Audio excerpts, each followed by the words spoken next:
the greatest in the kingdom of heaven. At that time the disciples came to Jesus and asked, "Who then is the greatest in the kingdom of heaven?" He called a little child to him and placed the child among them.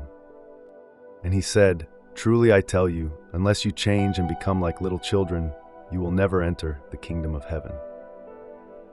Therefore, whoever takes the lowly position of this child is the greatest in the kingdom of heaven.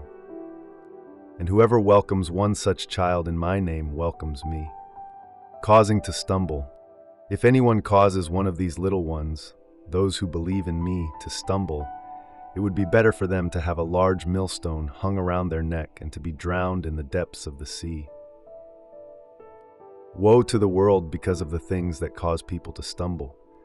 Such things must come, but woe to the person through whom they come. If your hand or your foot causes you to stumble, cut it off and throw it away. It is better for you to enter life maimed or crippled than to have 2 hands or 2 feet and be thrown into eternal fire. And if your eye causes you to stumble, gouge it out and throw it away. It is better for you to enter life with 1 eye than to have 2 eyes and be thrown into the fire of hell.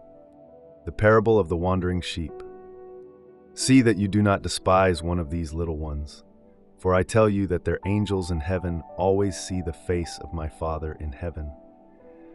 What do you think?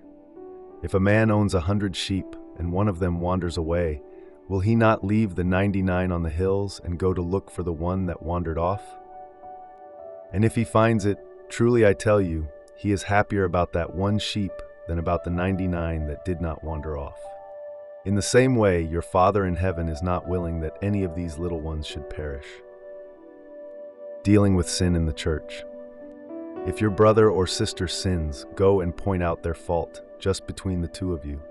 If they listen to you, you have won them over. But if they will not listen, take 1 or 2 others along, so that every matter may be established by the testimony of 2 or 3 witnesses. If they still refuse to listen, tell it to the church. And if they refuse to listen even to the church, treat them as you would a pagan or a tax collector. Truly I tell you, whatever you bind on earth will be bound in heaven, and whatever you loose on earth will be loosed in heaven. Again, truly I tell you that if 2 of you on earth agree about anything they ask for, it will be done for them by my Father in heaven.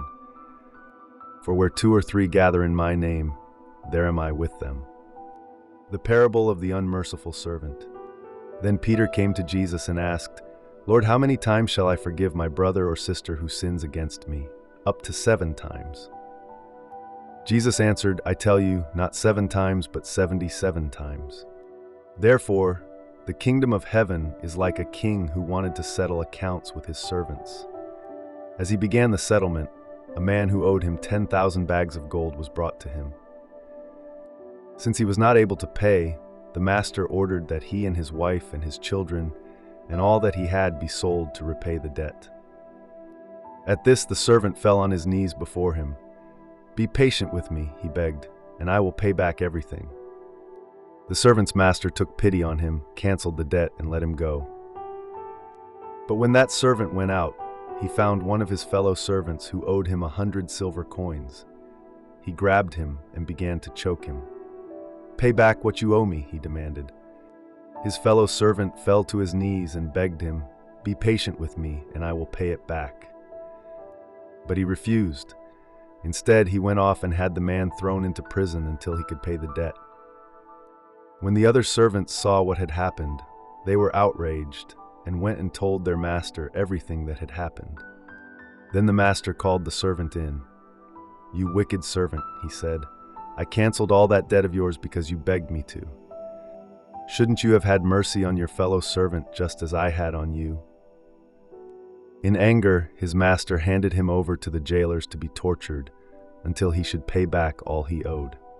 This is how my heavenly Father will treat each of you unless you forgive your brother or sister from your heart."